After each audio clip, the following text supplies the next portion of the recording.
Welcome to Pediatric Podcast for PedsCases.com. Welcome back to the Peds Cases Advocacy Podcast series. My name is Dr. Laura Betcherman, and I am here along with two of my co-residents, Dr. Katie Boone and Dr. Amelia Kellar. We are pediatric residents at the Hospital for Sick Children in Toronto. This podcast series was developed with the help of Dr. Charlotte Moore-Hepburn, a pediatrician at Sick Kids and Canadian Pediatric Society Director of Medical Affairs. This is the third in a three-part series on advocacy. In the first and second podcasts, we introduced you to the concept of public policy advocacy, levels of government, and how to design your advocacy project. In this podcast, we will talk about how to execute and evaluate your project. Once you have a careful plan in place, the next step is putting the plan into motion by executing your project. This involves several key steps: campaigning, networking and alliance building, and collaborating within those networks, communication, lobbying, and finally, evaluating your project's success. It is important to note that not all projects require all activities. You need your execution plan to match your strategic objectives. Campaigning refers to a series of coordinated activities such as public speaking designed to achieve a social, political, or commercial goal. A good campaigning toolkit includes some or all of the following. 1. A clear message. Focus on one message that can be tailored to fit a specific audience. When doing this, it is important to use simple, unambiguous language and brief, persuasive arguments. Here, you want a tangible ask for action. That is to say, asking your audience to take on a task rather than stating what needs to be done. Take the example of reducing injuries from biking accidents. Your ask will be to distribute flyers on helmet safety information to schools in your audience's local district. 2. A simple solution. This relates back to your message.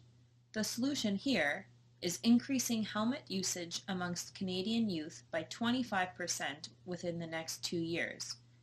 This message, though an example, should be clear, unambiguous, and as specific as possible. 3. Clear outrage.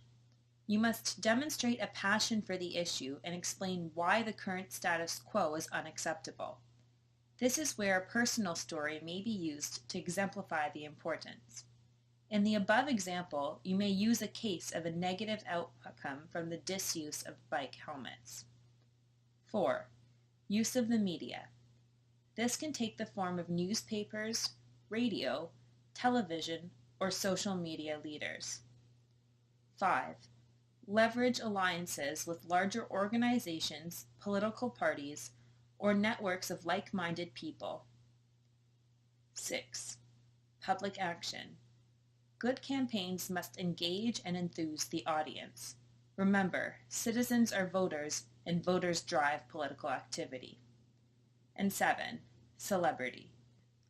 Large name endorsers or spokespeople can help attract both public and media. Developing a public campaign involves several steps. 1. Deciding on a target audience. This involves deciding who will benefit from your campaign. Who will see it? What types of media do they have access to? 2. Communicate one message only. Be straightforward and simple. Assume your audience knows nothing about the topic and recall that your message is not an educational opportunity. Your goal is to ask your audience to make a change. Using pictures can be very effective in communicating your message. 3. Design, plan, and create a timeline and budget for your various campaign tasks. 4. Ensure you have support from allies, partners, and volunteers, and delegate clear roles. 5. Encourage collaborative efforts among all parties involved. And 6.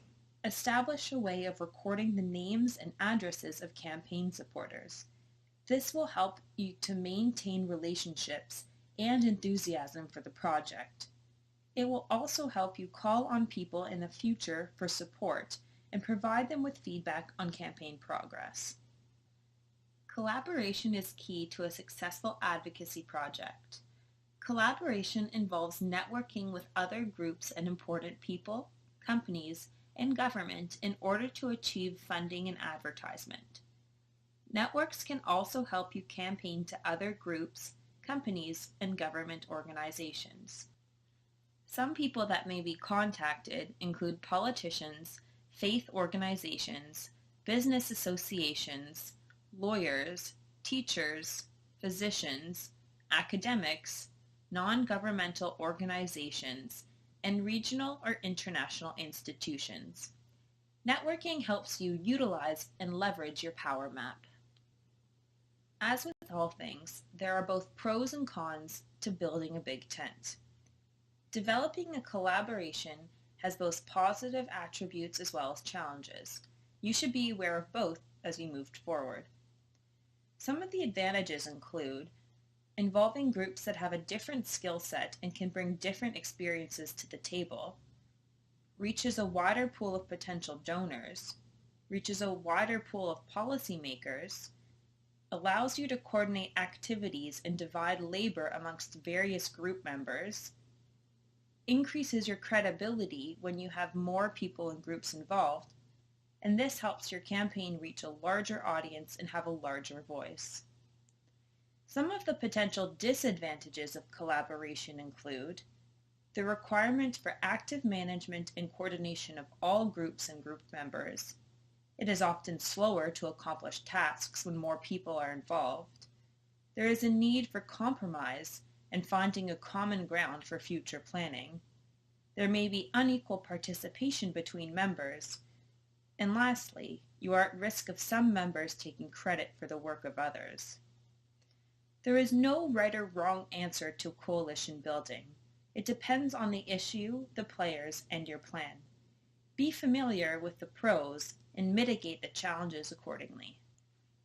Communication is key to collaboration and key to a successful project. We have outlined some key components to successfully communicating your campaign. 1. Have a clear vision, realistic objectives, and clear evaluation criteria for your project. 2. Have a well thought through program that not only educates, but more importantly, persuades and motivates its audience. 3. Communicate your project succinctly through short reports and briefings. It is important to be both compelling and concise simultaneously. And 4. Ensure that you disseminate your message through a variety of channels, responding to the desired target audience. Think about conferences and seminars for the more academic audiences, as well as traditional media and social media for both public and political audiences.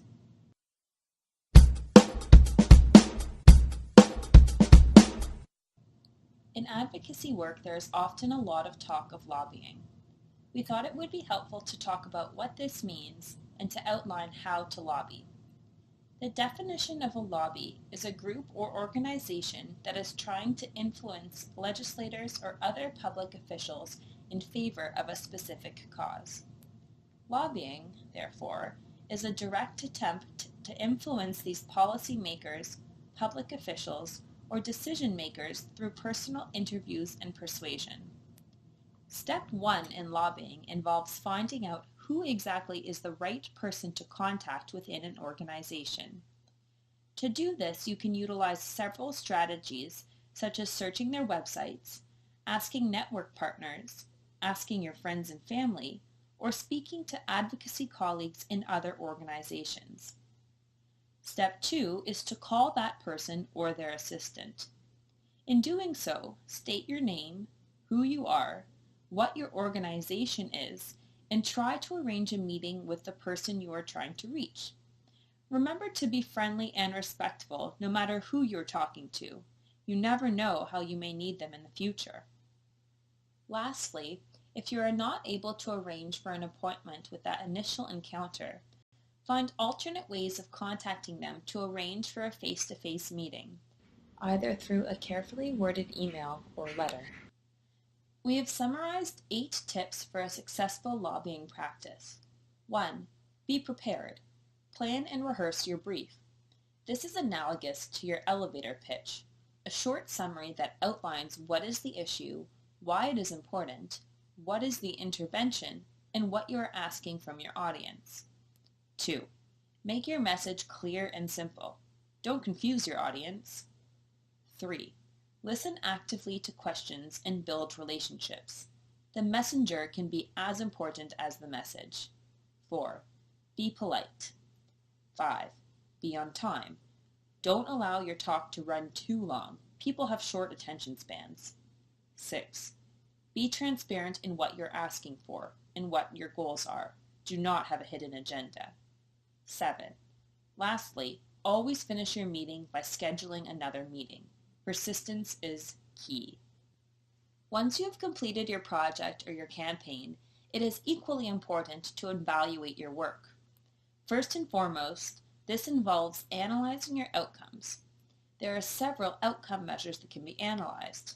These include policy gains. Were there any specific changes in policies or practice? Implementational gains. This refers to the extent to which stated policies are implemented, as well as evaluating how these have impacted the people and communities that were expected to benefit from these changes. Political gains. That is to say, have any civil groups gained increased recognition or rights? Partnership gains. Have any networks been formed on the regional or national level? These can be important for fostering long-term collaboration. And lastly, organizational gains. What were the gains specific to your organization? Maybe the project led to increased public profile, credibility, or even increased funding. You should compare your actual and anticipated outcomes with 3 key questions. What was successful? What was less successful? And what can be improved upon? Discuss why there is a discrepancy in outcome between your stated and observed objectives, if any. Do not take these discrepancies as a failure. Focus on the small successes and learn from your mistakes. Use these as a catalyst for larger goals in the future. Successful advocacy takes patience, persistence, energy, and audacity. It is not an easy endeavor, but it is both hugely rewarding as well as hugely important.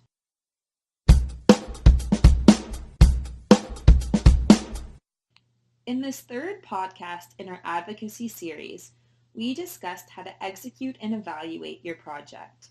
We would like to conclude our series with 5 take-home points. 1.